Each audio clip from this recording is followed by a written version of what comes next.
Yeah, we brought things off with Women's Premier League WPL cricket on this edition of the SportsMax Zone. England, Sophie Ecclestone turned in an all-round player of the match performance to help UP Warriors to a thrilling super over victory against the defending champions Royal Challengers Bengaluru at the Chinnaswamy Stadium earlier on Monday. Before that, though, it was an encore of the Elise Perry show with the Australian notching a third 50 in 4 innings, scorching an unbeaten 90 from 56 balls to help RCB to 180 for 6 from their allotment. West Indies all-rounder Chinelle Henry, 1 for 34, was one of 3 Warriors bowlers to cup a wicket apiece, along with Talia McGraw, 1 for 30, and captain Dipta Sharma, 1 for 42. Royal Challengers seemed on their way to a routine victory, with the Warriors 139 for 8 at the end of the 17th over. Ecclestone, however, had other ideas, smashing 4 sixes in her 19-ball 33 to help the Warriors to 42 runs of the final 18 deliveries to match RCB's total of 180, sending the game to a super over. Though Ecclestone and Henry could only manage 8 runs in the eliminator, the former returned to ensure it was enough for victory, allowing the Indian duo of Smriti Mandana and Risha Ghosh just 4 runs to seal the win for the Warriors. The win pushed the Warriors up to third, one of 4 teams tied on 4 points, including RCB, who still lead the standings on net run rate. There's a look at it, really tight. And if the Gujarat Giants win their next match, which is tomorrow against the Delhi Capitals, then all 5 teams will be on 4 points. That is how close it is. Real competitive in the WPL. Yeah, just the Mumbai Indians and the Gujarat Giants, I think they've played 1 match less than the rest of the team. So that's one thing they could be happy about, those 2 teams. They have a game in hand. But yeah, Ricardo, you said it right. I think today, Sophie Ecclestone, she literally single-handedly won that match for her team. She's a player that has come into this setup with a lot of experience. This is exactly what we expect from a player of her caliber. I think it's also good for her country watching on to see that, you know, Sophie still has it going on. But, you know, I feel like because this show focuses on a lot of Caribbean stories, I feel really proud for Chinelle Henry, and not just for this match, but the match before this one where she played against the Delhi Capitals. I'd say Chinelle Henry had a big part to play in that win. Just how clean she hit the ball, the way she went about picking up her wickets and everything. So again today, you see the confidence from that win against Delhi Capitals showing against the RCB. And we have to remind our viewers, RCB are the defending champions. Smriti Mandana is a player I have a lot of respect for, just the way she goes about her captaincy, the way she's gone about her game. So I think to get that win against RCB in the manner in which they did today speaks volumes. And again, I feel happy to see a fellow West Indian playing a big part in changing the narrative and the results for her team. Yeah, listen, Chinelle Henry is a fantastic cricketer. And certainly with the bat, she is a clean striker of the cricket ball. And you look at what has happened so far, and you speak about that 60-odd on the weekend against the Delhi Capitals. She's already hit, 12 sixes in this tournament. She has the highest strike rate. Over 230 is what she is striking at so far in the tournament. About a year and a half ago, I said on this very show that I thought a lot of what happens with the West Indies going forward in terms of their ability to consistently win matches and challenge the best teams in the world would depend a lot on how Chinelle Henry developed as a cricketer, and specifically more so as a batter. We saw glimpses of it when West Indies played India in India late last year. She had a half-century there, and she was brilliant, striking the ball cleanly.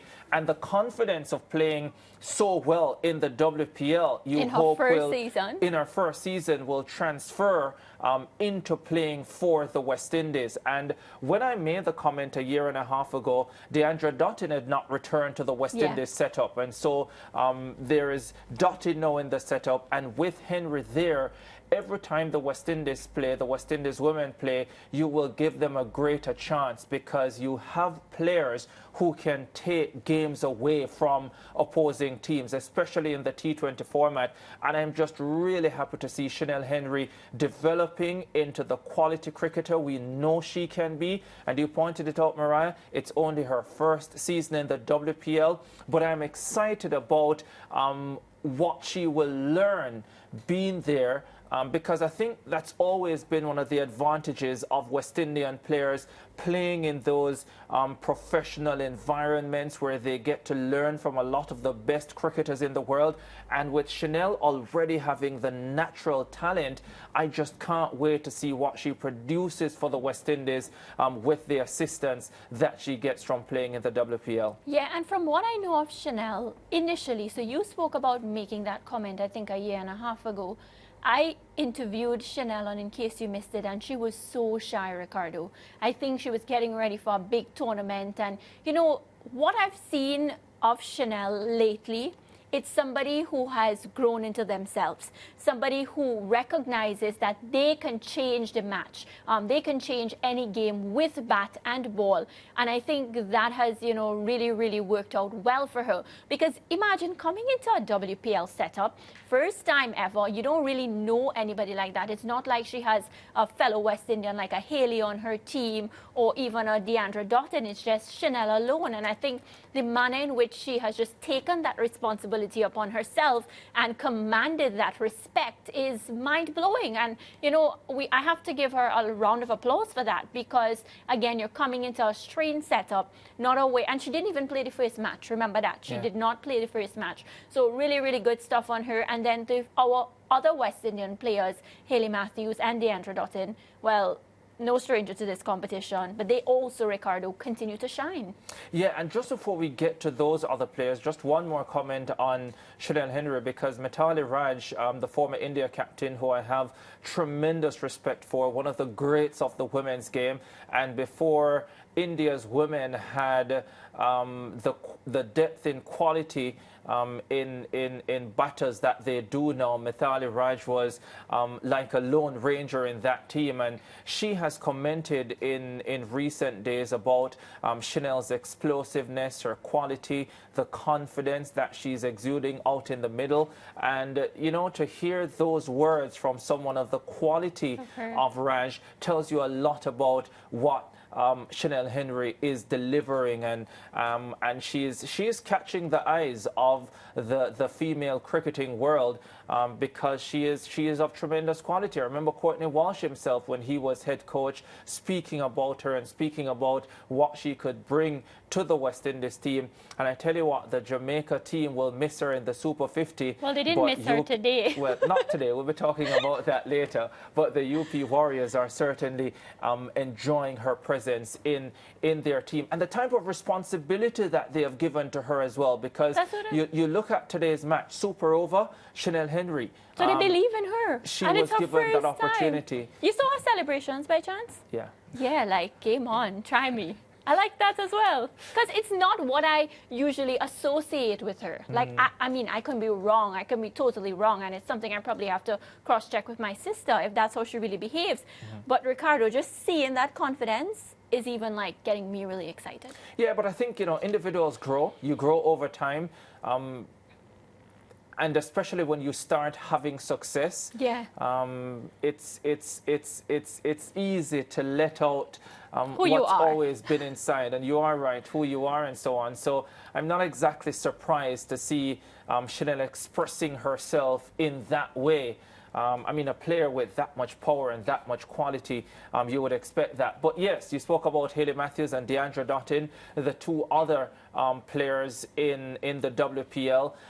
These two we know about, and we know a lot about because they have a long and quality history of representing the West Indies, of representing various teams across T20 leagues, whether it be in Australia or India or even in the women's CPL here in the Caribbean.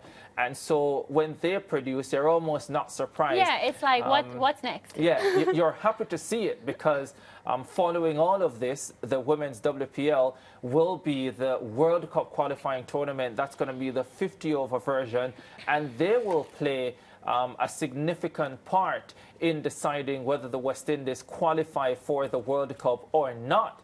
And of course, we have a situation where the men did not play at the last 50-over World Cup, and by extension, they are not playing at the Champions Trophy that is taking place now.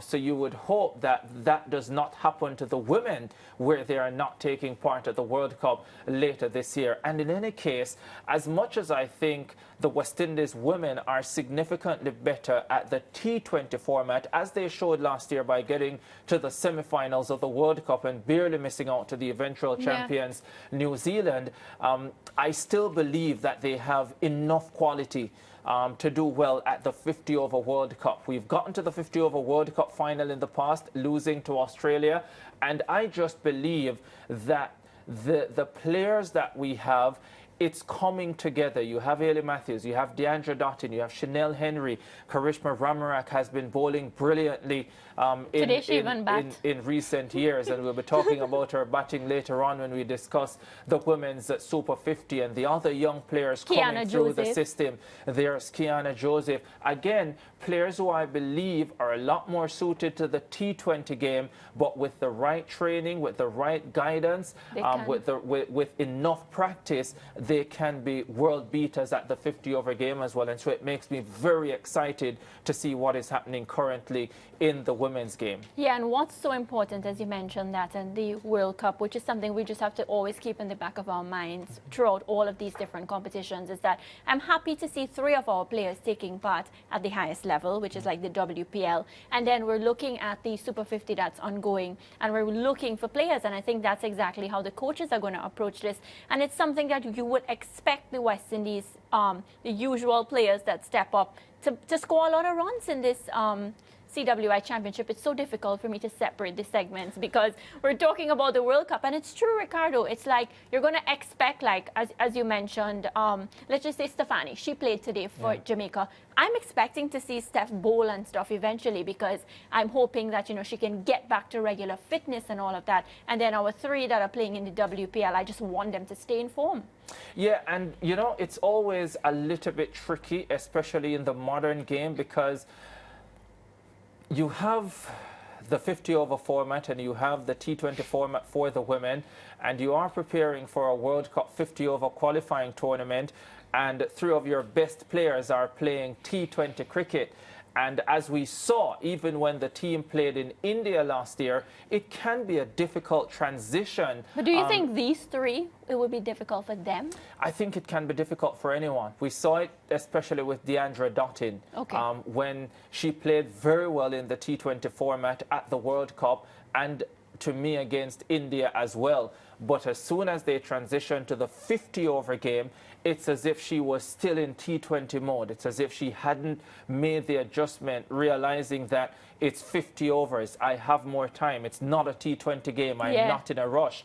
And she got out a few times playing shots that I would rather never see again.